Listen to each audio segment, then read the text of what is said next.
Criminals don't just randomly pick their targets. They look for easy prey. Find out what you might be inadvertently doing that makes a criminal choose you as their next victim. Today's guest is James Casey. James has made a lifelong career understanding those that break the law. He began in law enforcement and was on the National Security Council in Washington, then worked in the FBI for over 25 years, where he was named the special agent in charge of the Jacksonville division. James is currently the president of FCS Global Advisors, an investigative and crisis management firm where he's been for the past 8 years. I'm your host, Chris Parker, and this is the Easy Prey Podcast. Jim, thank you so much for coming on the Easy Prey Podcast today. Thanks for having me, Chris. Can you share with the audience about your background in law enforcement? Sure. So I was a 32-year veteran law enforcement officer. I was a police officer for 5 years in Arlington, Virginia. Went over to the State Department for a very short period of time. I had applied to a number of federal agencies like a lot of people in the Northern Virginia, Washington, D.C. area do, because that's kind of ground central for federal agencies. So I was at Diplomatic Security for 2 years. In the meantime, I got hired by the FBI, went there, and I was there for 25 years, had a terrific career, did a lot of things, moved around a lot, ended up in Jacksonville, Florida as the special agent in charge of the office here. Retired in 2012, had about a 2-year career in private investigations, consulting, crisis management, and I was recruited to go to a couple corporate jobs after that. So I was a vice president and executive vice president of security, asset protection at 2 different companies. And now I'm in another iteration of the private investigation consulting realm. Is there anything in specific that you're focusing on in your current job? So what we're focusing on, and there's not a lot of firms like this in Florida, is sort of the higher end investigation. We're not doing a lot of domestic investigations or slip and fall injuries or things like that. We're looking at, primarily white collar offenses, litigation support for expensive litigation, deep background investigations for board members, things like that. Gotcha. So from your experience in law enforcement and the FBI, are there things that we do to put ourselves at like kind of a personal security risk? So I actually believe more and more today, because of the number of distractions that are out there, that, many people, if not most people, are more at risk. I mean, obviously, we could spend the whole hour, however long we've got together, talking about the cyber risk, and that's such a subset unto itself. How people have made themselves pretty open on Facebook, Twitter, social media. I mean, things that we never would have shared. You have to share every meal, every soccer game, everything that happens on social media. So you've made yourself pretty visible, and for a marketing person or somebody who's trying to promote themselves as part of their job, that's a good thing. But for a lot of people, that's probably not the best thing. And so social media, I think, has made us kind of numb to personal security. Mm-hmm. And, just so many examples of people that are just really not paying attention to their personal security and putting themselves in positions of danger. So what are some of those things that you talked about, what we don't want to share? Like, why are those problematic for people to share? Well, because it gives people entree into your personal life that makes you susceptible to scams. Or I'll tell you a good one is, I've seen this before where people overshare about their children. They try to be careful, but I use the soccer game example. So Johnny is playing soccer, and there's a whole bunch of pictures on Facebook of Johnny, and it has West Main Street Soccer Club, and so that becomes sort of a basis for a cyber criminal to go, well, who's not going to open up a free picture of Johnny, and so that becomes sort of the clickbait to get somebody to open a scam email because they've gotten an interesting invitation to get a free 8x10 of Johnny. Those sort of things allow people more visibility than they need to see into your life. Bad guys. I mean, obviously you want to share these things with friends and family, and that's the whole idea behind social media. Yeah, that's one of those kind of should I or shouldn't I type of scenarios. Who are you willing to share information with, and who are you not willing to share information with? Right. I definitely see a lot of people who, like you said, they share everything about their life to everybody, and it's public. And then there's other people that I know that are like, no, I only share pictures of my kid to people that are, close friends and family. It's no public searches can you find it. It's only strictly related to kind of personal interactions. Right. I mean, there's so many platforms that you can kind of segregate them. If you're a LinkedIn person, you might accept all the invites that come in because it's just business related and you don't have to pay attention to people that really have no interest in you. But then Facebook is probably one where you want to be a little bit more judicious and not overshare. You just have a close circle of friends and family that you do that with. Yep. So getting into the physical real world. Yeah. Not that online isn't real world, but let's call it the IRL for our discussion here. Are there things that we do when we're out and about that put us at higher risk? Well, I see it a lot. And again, some of it's technology related. If you were to stand on a street corner in any city today and watch people go by, I bet you 50% or more of them have these things in their ear. And they're looking down at their devices and just paying no attention. Now, if you're a street criminal looking for a victim, I mean, that world has really opened up because people just don't pay attention anymore. Mm-hmm. I think one of the single best things people can do to keep themselves safe, especially when you're out and about in a crowded environment, is to really just be paying attention, looking around. My son was a college lacrosse player. They called it head on a swivel. You're just kind of moving around, looking people in the eye. I mean, the fastest way to deter somebody is just kind of look at them. It's sort of a, hey, I'm watching you. And then because there's so many other victims out there, crime is about finding the easiest, name of your podcast, prey. So you harden your target a little bit and crime doesn't necessarily goes away. It moves on. And that's, it sounds kind of cynical, but you just want to not be the victim. It's what's the saying? I don't have to be faster than the bear. I just have to be faster than the person next to me. Exactly. I use the example and it's, totally non-political realm, but when Rudy Giuliani and the chief of police, the police commissioner in New York, talked about how much they did, and they did, to clean up the city of crime, a lot of that crime didn't go away. It went to Newark. And that's just kind of the way the criminal element, it moves around. It's like electricity. It finds a path of least resistance, and that's where it goes. Gotcha. It's the kind of there's just too much work here. Let me go somewhere where it's just easier. I hate to use the phrase, right. But where it's easier. Right. No, you're right. It is. Are there I kind of think of when I've traveled on vacation, particularly in foreign countries, they're always saying, don't wear a backpack on your back because it's easy for someone to just kind of with an X-Acto knife or a box cutter to kind of open up the bottom of your backpack and just take everything out the back of it. Are there other, so they make backpacks that have mesh lining that are designed to prevent that from happening. Are there other things that we physically do? Obviously, even if we're looking around, is that enough? Well, you mentioned a good one with travel, and I challenge people when I do some public speaking again, and I'm guilty of it myself sometimes, although I've become more cognizant of it. How many times do you go to a hotel, back when we used to go to hotels, and you're on the 10th floor? Does anybody look for the stairs? Nobody does that. But if you had to find the stairs in smoke and darkness, and it's the first night in a hotel in a different city, kind of would help if you knew where that staircase was to get downstairs in a fire. And that's just a very simple thing that we just kind of, because it doesn't happen that much. There are very few hotel fires. They're very safe. Everybody has smoke detectors and sprinklers. And so, the times that it's safe, we make that to be the normal and are never prepared for something really going bad. Gotcha. How about our homes? I think you and I talked about this when we had a previous discussion.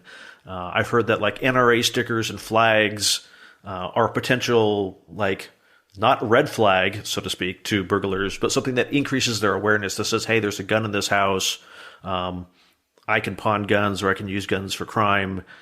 I want to break into this house because I think there's a higher chance. Is that an old wives' tale or is there some reality in that? Well, I haven't seen any data, and I really was kind of surprised when you told me about that. I'd like to see some because, intuitively you would think, or try and think like a bad guy, I don't want to break into an NRA house. If there's a potential for a gun in there, it might be used on me. That goes back to what we were just talking about of, the path of least resistance. I think most burglars are interested in unoccupied houses during the daytime, when they can maybe go in a back door, because a lot of people have Ring now, and that has driven, traditional kick in the front door burglaries down a lot. Very interested in a house that doesn't have a dog, because sometimes you can't tell how big that dog is or how friendly it is from a bark. Why go there? There's plenty of non-dog houses. So I'm thinking that, bad guys are looking for houses that don't have NRA stickers, don't have dogs, don't have alarms, and many people don't have alarms. A good sounding alarm that even if it's not monitored, if it sets off a huge siren, I got to believe most burglars are going to run from that. Just anything that draws attention to the fact that they're there is going to reduce the likelihood that they're going to be able to get inside the house and take stuff. Right. Are there other myths about like home security that you can think of? I heard one this morning, in fact, and I told my wife as we were having breakfast, there was a quick blurb on TV about a home invasion where the homeowner shot and killed the invader. Details to follow. And I said, I got to hear this one because there are very few home invasion type robberies, really, that there's not kind of a backstory, like narcotics, for example. Again, burglary is a crime of, trying to get as much booty as you can quickly, and then get it out the door, and then pawn it, and then again use it to buy drugs. The overwhelming number of home invasions involve like rival gang members stealing drugs from one another, posing in the police, some other rivalry between people who are trying to get back at the other person. So I would say that's sort of a myth. Not that it doesn't happen. I mean, none of these things this never happens, because there clearly are people where, just sleeping in their bed at 2:00 in the morning and some idiot kicks in the door and, wants to do you harm. That happens. But the overwhelming majority of them are not that. I know my wife and I have, we've watched everything on our TiVo with staying at home, and we've now gone into Dateline and Forensics Files binging. And it's funny because like in so many of the stories that get publicized about home invasions, it's always, it's frequently, when it's not gangs or drugs, it's everybody at work knew this guy had a safe at home, or the wife always wore ridiculous amounts of jewelry, or they talked about the fact that they had all sorts of cash on them. Yeah, so those shows are really interesting because by the time it gets to be on a Dateline, and I've actually been on Dateline before, and they do a great job. I mean, but by the time the story gets to Dateline, it's a unique story. It's not sort of, it's not the norm, because that's what makes it sort of interesting. If you did a story about a normal happening every Friday on Dateline, people will be like, I see this every night at 5:00. I don't need to tune in to watch Dateline. We did a thing back when I was in the FBI. We had a really interesting undercover case, and the agents posed as like a front company, import-export company, and they were telling the bad guys that they were sending these high-end automobiles all over the world, Mercedes-Benz and BMWs and boats and things like that. And at the end of the undercover, after we arrested a bunch of bad guys, 2 of them disappeared. They didn't know each other. They had nothing to do with each other, but they were, high-level fencers of this expensive equipment and such. And so we called America's Most Wanted. Remember that show was on years and years and years? John Walsh, I think. John Walsh, yeah. Called America's Most Wanted and said, hey, we got kind of a different case. Involves a couple bad guys who sold millions of dollars worth of Mercedes-Benzes and Ford engines and all this stuff to undercover FBI agents in Detroit. You're interested to do it. And they're like, are you kidding us? This is not like just somebody who, killed their wife and disappeared to L.A. It was a unique story. And so they literally made that, one of the season openings. They came out to Detroit and shot all the film of, recreated the event and had a fake set that was like the undercover operation. So my point is, by the time you see these shows on TV, you're talking about a unique crime, and people shouldn't think that that's sort of like the everyday thing. Gotcha. It like you said, it would be pretty boring if it was constantly, someone broke a window on a car and stole a phone. Someone broke a window on a car and stole a phone. Right. Speaking of cars, are there things that make cars a target for like either being broken into or being stolen? Yeah, keys in them. We laugh about it. I was having lunch with my local sheriff here in town maybe a year ago. A good guy, been in the business for 40 years, and he has set up a license plate reader system throughout the county. Wherever you enter, exit St. Johns County, just south of Jacksonville, there are license plate readers that are just looking for stolen cars and things like that. And it's done a terrific job of really stopping all kinds of crime. But we were talking about stolen cars, and I said, by the way, how do people steal cars anymore with the alarms and the sophisticated remote start? You have a key fob in your pocket and everything. He said, that's a really good question, Jim. And he called like his chief of detectives, and he goes, hey, I'm talking to the former FBI guy here. How do people steal cars? And the guy was like 90% key in the drink tray there, the cup holder. So people just leave them there, and when they go in the store, when they go home, and so that's how people were stealing cars. Keys are in them. And it's funny because it's almost probably more prevalent now that it's key fobs as opposed to physical keys. You get in, you don't have to put your key anywhere. You just drop it down or it falls out of your pocket. Right. Exactly. And that's funny because like when you say that, at least in the U.S., I don't know if it's prevalent outside the U.S., there's a neighborhood app called Nextdoor. And periodically there'll be a rash of, someone came through the neighborhood and everyone's ring doorbells. You see pictures of them going down the street and just tugging out people's car doors one after another. And inevitably someone will have their car stuff rifled through and stuff taken out of their car. And it almost always turns out to be as they left the car unlocked. Right. The keys were in it. They had the garage door open, but the car was unlocked in the garage, and someone just walked in and took everything out of the car. Yeah. And I've never figured out why people leave. Not that I'm picking on women here. Why women leave their purses in their cars when they're at home. I haven't quite figured that one out yet. Yeah, that's a good question. I think now with the key fob thing, though, if you have your purse, you have your key, and so you don't have to take the key out of the purse. Yeah, and most of them don't have their purse, so or could be the answer. Or you're just carrying other things into the house at the same time. Yeah. And so, are there things that like target cars for being stolen? Like I know at least around here, it's always been Acuras have been the most common stolen cars because there's so many out there that people are stealing them for parts. But I don't know if there was any specific targeting of like why are they choosing this Acura versus that Acura. My guess is, and I did, years and years ago, I worked auto theft in Detroit. We were in a task force with Detroit Police Department, and parts were a big deal then. I imagine they still are. I can tell you that in the 90s or so, that when you took your car to used to call them bump shops, to get a fender fixed or a door replaced because you've been in an accident. I mean, the numbers were staggering, like in the 70 to 90% of the things you were putting back on your car were just stolen parts. Oh. Because these bump shops would buy these things for a dime on the dollar. And, if you pulled in with a Acura or a Camry or whatever, they need those parts replaced. It's a very common car. The parts were common. They had boatloads of replacement parts, which were, a lot cheaper than getting OEM. And you had no idea by the time they painted it up. Car door looks like a car door, works like a car door. So it was really easy to do. Now, there was a crackdown in the middle 90s when they started putting VIN numbers on everything. But that's most of them are just stickers, Mylar stickers, unless you're looking for it or something like that. It's better than not having the sticker on there, but with a VIN number. So, yeah. My personal experience with that is I had a Jeep Cherokee that was stolen out of my apartment parking lot. And it disappeared for, I think it took the police about a week and a half to find it.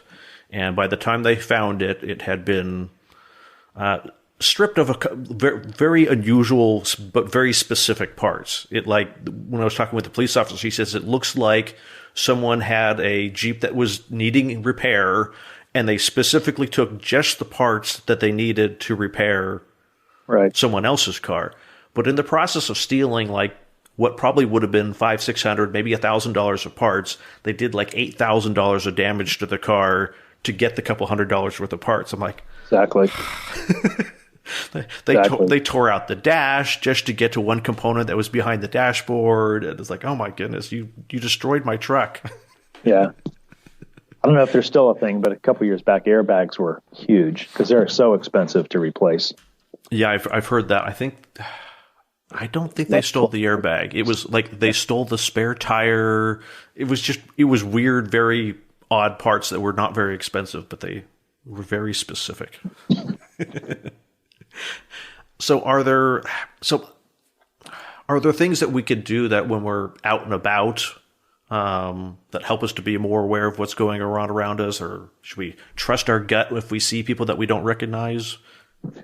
Yeah, I mean, I've done a little bit of study on this and actually wrote some papers about, intuition. And I'm a huge fan of Gavin DeBecker. He wrote a book about over 20 years ago now DeBecker had a company. The company's still around, and I'm not sure what his. I'll put it up on my website too when we're done, and I'll give you the address and everything for your listeners. But DeBecker had a company out in LA that did a lot of profiling for many like Hollywood types, people that got letters from people that were stalking them, things like that. And I kind of became interested in sort of this notion of, I call it like caveman intuition, and sort of the end of the story is that our relatives are all survivors. So you and I had smart relatives. They knew not to go into a cave that had a saber-toothed tiger. Maybe their neighbors didn't know better. They went in, and so they don't have relatives. And so DeBecker's book is called The Gift of Fear, his first and original book. And he talks a lot about, that little voice in your head that tells you something's wrong. And how we've sort of, with technology and education and, becoming smarter animals, have tried to talk ourselves out of the fact that, we humans really still are animals and have instinct. Half of what a dog does or more, 90% of what a dog does, it doesn't know it's doing. It just does it because that's what is, inbred into the dog to do to keep it a viable animal. Well, we're kind of like that. And there really are a lot of places and things and times in our life when, we can all think of them, when something was happening and you thought, the old phrase, the hair standing up on the back of my neck, well, that's a thing. That's kind of instinct that's in us to say, stop, pay attention, look, danger, do something. And I'm a huge fan of paying attention to that. There's a terrific video. I've got it on my laptop and I show it to people sometimes, and you can find it online just by Googling. But a couple of years ago, there was a active shooter at the Fort Lauderdale airport. And you might remember the story. I want to say it was about 5 years ago. A former, I think he was a veteran, and he was coming back from Alaska, and he had a gun in his checked luggage, and he went to the carousel, and he took the weapon out of the luggage after he had landed in Fort Lauderdale and just started shooting up the baggage claim area. If you watch that video closely and slow it down, watch it a couple of times, there are people that just stand there. The guy is shooting. A couple people duck for cover. One guy ducks for cover behind one of those luggage cart corrals where you can put 50 cents in. And then he sticks his head out to kind of watch what's going on, just in case he wants to get shot. So, one of the first things, besides listening to that little voice in your head saying something's wrong here, I need to readjust my situation, is to do something. I call it don't do nothing. Do something.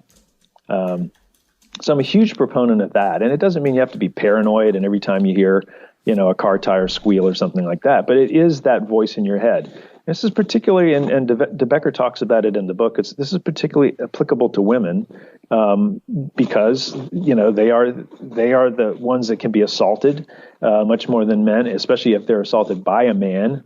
Many of them are not able to fight off a man. And so, women will talk about this going into a parking garage or an elevator opens and there's somebody standing there, just them, and there's something about that situation that doesn't seem right to them. And an awful lot of them, and men too, this isn't just a women thing, will talk themselves out of it. They'll say, well, I'm just being paranoid. It's not very social of me not to do that. Mm-hmm. So I'm just going to go ahead and get in this elevator. I'll just go in that parking garage. I like to say, never panic. I think fear is good, never panic, but be afraid early, be afraid fast. Because you can always go back and reassess the situation. You can always say, well, that was silly of me to be afraid. Even a pandemic's kind of like that, right? Be afraid fast and then look back and go, okay, well, maybe I overreacted or maybe we didn't need to do this, that, or the other thing. But I think that, that little voice saying danger, do something, it can be as simple as, waiting for the next elevator, or just walk by, or wait for somebody who looks suspicious to go through the parking garage before you go in there. Mm-hmm. And so I really think there's a lot to that, and I think people should pay attention to that and realize that it's a thing. Yeah, it's trust what has been bred into us over many, many generations. Yeah, men call it their gut, and sometimes you can overthink that and say, I trust my gut on Tesla, or I trust my gut that the Cowboys are going to win this weekend, so I'll bet the mortgage. I'm not talking about that, but there's a little bit to that. More on situational stuff rather than big picture stuff. It's usually it's something that happens like quickly in front of you, as opposed to thinking about a stock or who's going to win a football game. That's not gut. That's just gambling. Yes. It's interesting that when you talked about the Fort Lauderdale shooter, I was thinking, but you talked about some people just standing there, and often we hear we have these two mechanisms, we have fight or flight. Right. But I heard someone speaking in the last year. He says, well, there's a third one that for some reason nobody ever wants to talk about, and that's freeze. Correct. That like when animals are faced with a risk situation, it's fight. It's always it's fight or flight. He's like, what the heck? Like, have you ever seen a deer in the whole expression of a deer in the headlights? If you startle a rabbit, until you glance away, they're just going to freeze and remain perfectly still. It doesn't help in active shooter situations. So my theory on that is closely aligned to sort of intellectualization. That when people hear something, they're not used to hearing gunfire all the time. So they hear gunfire, and the first thing they do is try and rationalize it away. Well, it's probably fireworks. It's probably a motorcycle backfiring. Might be a gun. So, I know it's hard to overcome that sort of, we've intellectualized things to be what's more logical based on our experiences, but that doesn't always mean it's right. And again, I'm not saying be paranoid about every situation, hunker down, never go out of your house because nothing bad will happen. That's not what I'm saying. I'm saying when things happen, to just kind of be aware that things happen and, fear quickly and then go back and figure it out later. Yeah. I've also heard that analogy about the, gunshots sound like cars backfiring. They do. And then I heard someone say, well, when was the last time you actually heard a car backfire? Right. There's people that have never heard a car backfire that will say gunshot sounds like cars backfiring. Right. And so if they hear what sounds like a gunshot, they just assume it's a car backfiring, even though for the most part, cars in the last 20 years don't backfire. Right. That's true. That's a really good point. Motorcycles still do that, but cars don't as much. It's interesting that we've for whatever reason culturally trained ourselves. It can't be gunfire. It has to be something else. Right. So are there other, as we roll up to a close here, are there other situations there we make ourselves easy prey for that I've missed out on? So another one that I've done a little bit of writing on, I have a white paper I'm going to put on the web page. I have some good white papers there now, I think. And I'll invite your listeners to go look at them. But another one is kind of stalkers. Mm-hmm. I've kind of come up with 3 different variations of stalkers. And some of this is research. Some of it's based on DeBecker, of course, and then some of it's other research that I've done. And the sort of propensity for violence of those stalkers and how you deal with them. Mm-hmm. The first one that I think is usually not, and I preface this by saying you never know, and if anybody's ever in fear of anybody, for a good reason, they should, call the police, do what you have to do. But sort of the casual stalker, this is kind of the scenario where, woman, these are usually men stalking women, usually. They meet in a nightclub. He has kind of an affinity for her. He starts calling her, starts emailing, and she, it was nice to talk to him in the bar, but she doesn't really have interest in having a relationship.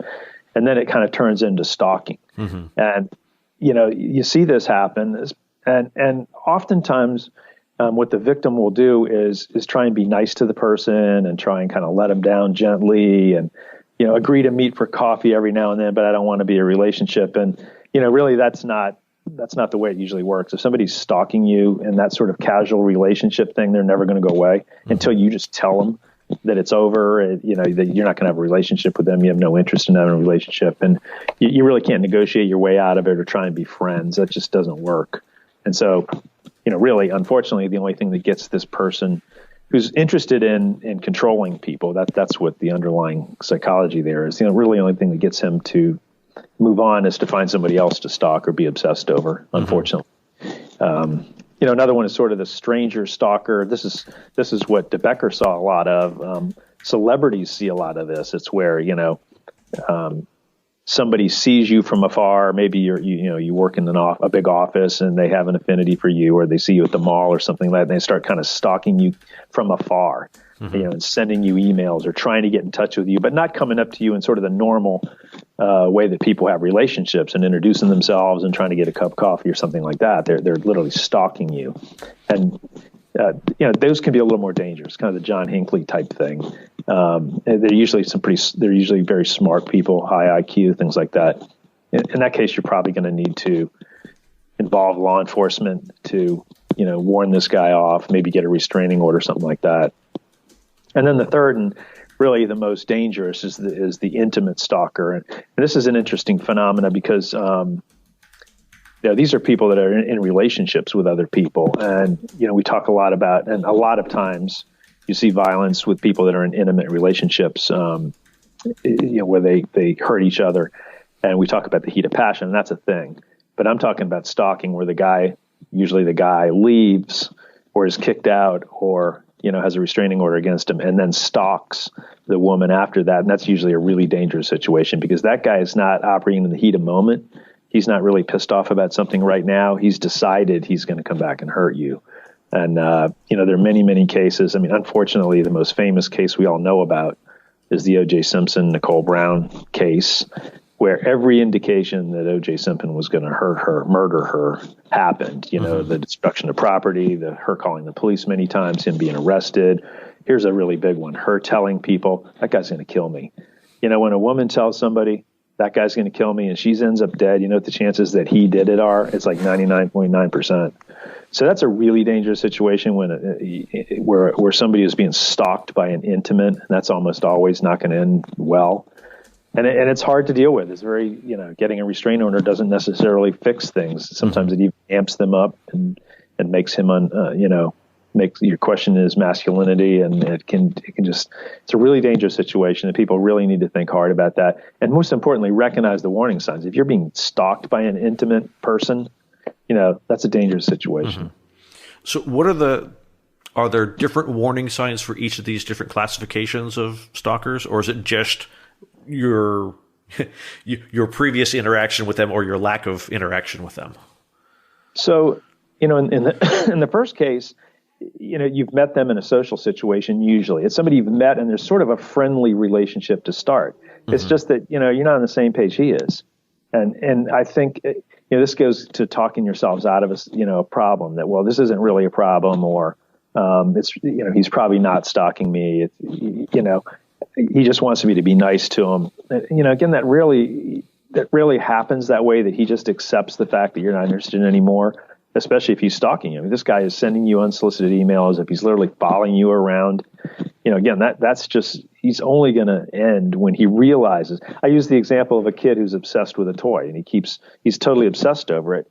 And you can't rationalize with a 3-year-old that he's not going to get that toy. You just got to tell him no, he's not going to get it and move on. And then somewhere down the line, he'd be interested in something else. And that's kind of the case with that, casual. And, and then the second one, the sort of the celebrity one, that's the one where you kind of do become aware of it because the individual, you've never met him, but yet you're getting some sort of communication from him, whether it's sending you a note or a letter or an email if he finds your email address, or a Facebook invite or something like that. It's that creepy thing, when you feel like you're creeped out by somebody you don't know. And then, of course, the third one is really the most dangerous, and you do know that because it's somebody who's had an intimate relationship with. So on the third one, like if a restraining order potentially causes more issues, what are some of the ways that people can resolve that other than or maybe it's disappearing, moving, changing phone numbers? Unfortunately, the literature is kind of, the only thing that really makes this a safe situation is where, she's just not near him. Mm-hmm. He can't get to her. Now, sometimes that means jail or prison because it has to be long term because, it's sort of a circular argument. Don't call the police or get a restraining order because you don't want to piss him off and you don't want to create that third, rail that's going to cause him to really hurt you. But if he's not in the system, there's a possibility he gets help. There's a possibility he gets counseling for anger management and things like that. So if he's not in the system, that never happens. But I think it does have to become, sort of a full-blown intervention. Mm-hmm. The key is just not to rationalize it away and not think that, well, he's stalking me, but... he's stalking me, but I'm sure he won't do anything. Right. This time. Yeah. That's scary. I'm looking over my notes here at stalkers, and that's startlingly creepy, I think is the right word. It really is. And it's kind of a thing. So as we wrap up here, where can people go to follow you or to find those white papers that you mentioned? Yeah, so our website for our company is FCS Global Advisors, and it's .us. So FCSGlobalAdvisors.us is the company, and or just Google us; it'll come up. And we have a page called Intel, and we put a lot of things on there. I've got previous podcasts. I've got every month I do some book recommendations. Got a bunch of white papers on everything from drone security, robotics. I'll put this on there. I have a really good, I think, comprehensive, I won't say it's good, I'll let others decide, comprehensive white paper on active shooter, just kind of a quick primer on, what to do. We've all heard the run, hide, fight. Mm-hmm. So take a look at that. And you can follow me on Twitter. I'm at Jim_Casey_. The company is on Twitter. There's actually two companies, FCS Global Advisors, which is the investigative crisis management consulting firm, and then FCS is actually a $100 million man guarding operation company too. So if you have things that need, manned guards, armed, unarmed, we have a lot of clients literally all over the country, some big data warehouses, federal government, a wide variety of clients that we look after. Gotcha. And I'll make sure that we also link to the videos that you mentioned in the book, and the videos that you mentioned, we'll make sure that we link to those in the show notes as well. Great. Thank you so much for coming on today, Jim. Hey, it's been great. Thanks for having me. I really appreciate it. Thank you for listening to this episode of the Easy Prey podcast. If you found this episode helpful, leave a review at easyprey.com/review. Notes and a transcript of this episode with James Casey can be found at easyprey.com/43.